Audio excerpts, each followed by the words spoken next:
I don't know why you're doing this all for me. You don't know why? No, I don't deserve it. Why not?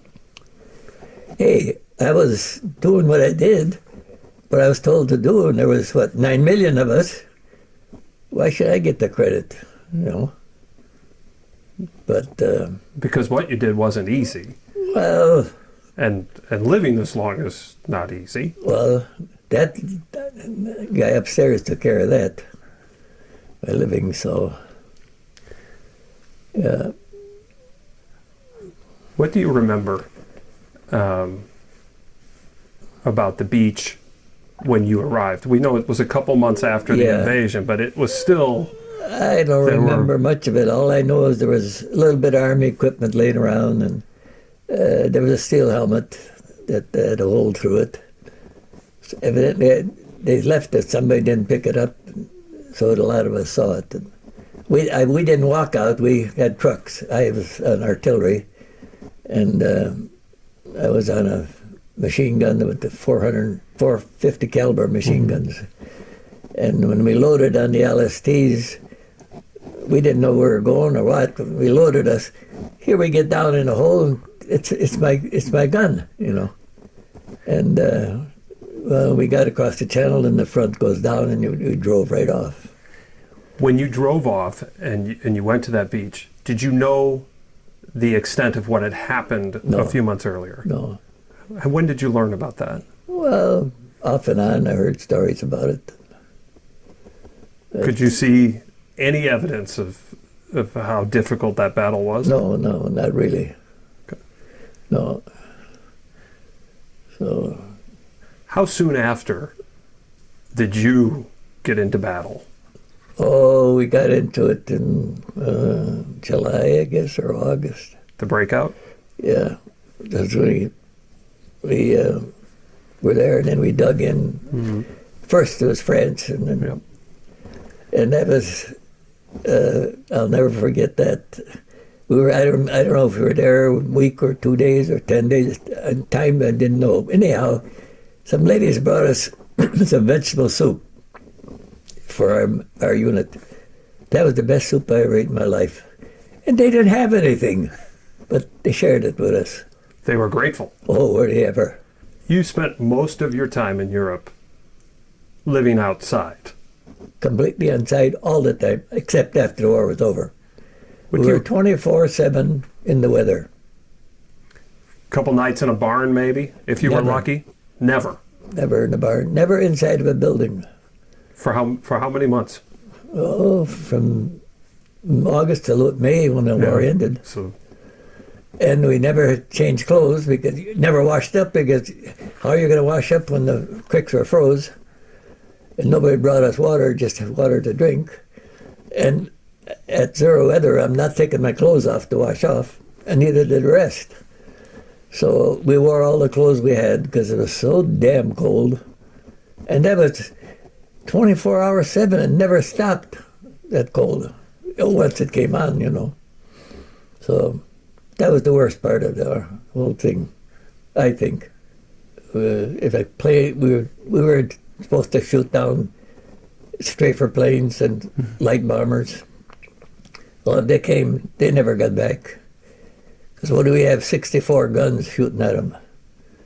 And if we were lying, if the whole battalion was there, but you never knew where you were or where the other part of the battery was. You were secluded to your 22 men, Right. Did you ever shoot one down that you know of? A plane? Well, we all shot. Who takes the credit? So. Did you see one go down? Oh yeah. Oh yeah. And our company commander says that's accredited battalion. So, good. As far as the planes, whatever our battalion was spread out, the first one that saw it notified everybody else by telephone. So we knew they were coming. And after about halfway through the war, they just didn't come anymore. There were none left. We shot them down, or they were bombed. The airports were bombed, and the pilots were gone. But they'd send unmanned bombs, and right. Those buzz bombs, right? Buzz bombs, yeah. And at night it was real nice when they'd come, because you could see the fire, And when the flames stopped and noise stopped, then they started descending. Well, then they exploded, and shrapnel flew around all over. If they weren't coming directly over us, we'd just watch them, Right. day or night. And some of our planes tried to shoot them down, but they couldn't. But Did you ever engage with German infantry or German tanks or artillery? You were essentially anti-aircraft battery, yeah, right? Yeah, but yeah. Well, he was scared too. Yeah. But when you see planes come or hear them coming, you know they're coming. You're prepared for it. Yeah. And you figure, well, we maybe make it, maybe we won't. Did you ever get strafed? Yeah. Yeah. Yeah. But when they're coming down, and we'd be a little off the road, would be set up so that we could shoot them at an angle. And when they're coming down strafing, they can't change, that fast. So they very seldom hit our guns. They'd take the convoy because we were guarding roads to the front lines and bridges, and that's what they wanted to knock out. But it was all reversed. When they came, they had no chance. When we were getting ready to go across the Rhine, well, we were all on our side of the Rhine, and as the Krauts moved over, they damaged the bridges, so we couldn't get across. So we were probably camped there a couple of weeks, waiting for the Corps of Pontoon Engineers bridges, to yeah. bring their pontoon bridges. And anyhow, one night it's almost dark, and it's such a loud noise. And I looked up in the sky, and it's louder and louder. Pretty soon planes started coming over. Our bombers were coming. It was just late in the evening, and it was black in the sky for I don't know how long. When they got done, then the British came, because they were night bombers. Sure. And I don't know how many of them there was. But anyhow, I found out how many there were when, 4 or 5 years ago, I was asked to go to the AA. And I sat next to a guy. There was 12 of us on the stage, and sat next to a bombardier and a B-24. And I asked him where his missions were, and he told me, and I said, well, you went over the Rhine, huh? Yeah.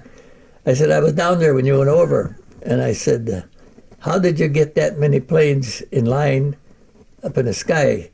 And I said, how many were there? He said, 640 of ours. Now, that sky was black for a long time, and when they started bombing, it was when they got across the Rhine, they could see where they were, When you saw that, did you think the war was going to be over pretty quickly after that? That's Well, pretty impressive force. It was impressive. I didn't think it would be over. I just Did took your it job. yeah. And I'll never forget that night. Yeah. I want to ask you about what you remember when you came across Buchenwald, the concentration camps. Yeah. What do you remember from that? And I've read a lot of veterans' accounts that experienced those types of things, Yeah. which really put why they were fighting in perspective, why we were there. I'm curious what you remember and if you had similar thoughts. Well, I had no idea the Germans were doing all of this, that they were killing all these Jews and other people. They were gassing them, And when I saw that gas chamber, there was all cyanide bombs, cans left all around. And anyhow, they didn't get time to clean them up before we got there. So anyhow, and the able bodies would take them out of there and load them on wagons, and they'd haul them over, maybe if you heard a barn, to a crematorium. So I went there and looked in the crematorium, opened the doors and looked in, and just bones, few bones, But I didn't know they were doing that. So that made us more anxious to get rid of Hitler and his regime, his Nazi regime. Well, I think more and west was, we're moving up to the front lines about halfway through the war, I guess. And anyhow, as we're moving, we have to take a 10-minute break every hour. That was standard SOP with the Army. And you take your shoes off and put your sock from this foot on this foot to get air in your Sure. feet. Anyhow, I'm doing that, and the guy hollered, "Hey, Jack!" Hey, nobody knew me by the name of Jack. I was nickname. And I looked up, and here's my classmate, Carl McGilvery. He wasn't in your unit? No, they were lost. You ran into a classmate from Pulaski? Right, my neighbor, who I worked with, and we went visiting schools after the war was over. But anyhow, how did he pick me out? And I was probably leaning over, and I had a helmet on, and he yelled, "Hi, Jack!" And How do you remember when that was? How long you had been in theater at that time? no, I don't. It's probably halfway through. Okay. I don't remember, but and then I saw him after the war, and because we took off, and his unit took off ahead of us, and he stayed talking to me and visiting, and I had to go with mine, and so. After the war, I asked him, "You find your unit?" "Yeah," he said. "Next day I found them, where they found me." But that was a happy moment. Oh, that's crazy. Yeah. And all that area. What unit was he an artillery also? Was he an infantry guy? No, he was driving a Jeep. He was driving a Jeep. Okay, Yeah, so and he said, "Our officers are lost." He said, he said, "They're 90-day wonders. They don't know where they're at." So anyhow. We didn't talk about that much. Just I said they were lost, and yeah, I dated his sister too before I went in the service. I'll be darned. Yeah, so it was pretty emotional when I saw him. Yeah, Small world. yeah, isn't it?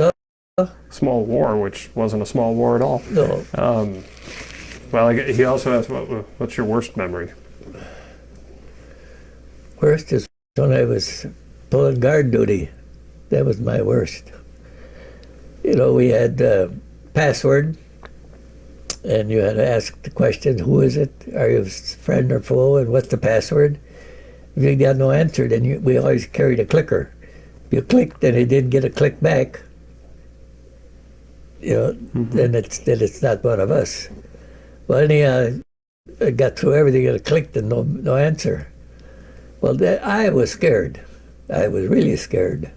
It was pitch black, and so trying that noise went away. And when I woke up, my relief, and I said, "Can you come and stand with me?" He said, "There's something out there," and I said, "I can't see it, and I'm scared." And so we stayed up the night, and then to come back every once in a while. In daylight, here we find out it's a cow. Farmer's cow got loose, and she'd come and smell the equipment or whatever. It made noises, and she never answered when you talked to her. But that was the time I was most scared of during the whole war, because I knew I'm close to death right there, Instead, you were close to a cow. But instead I was close to a cow. Made you feel like home once you found out it was a cow. Yeah, Right? well, was I relieved when I saw it was a cow.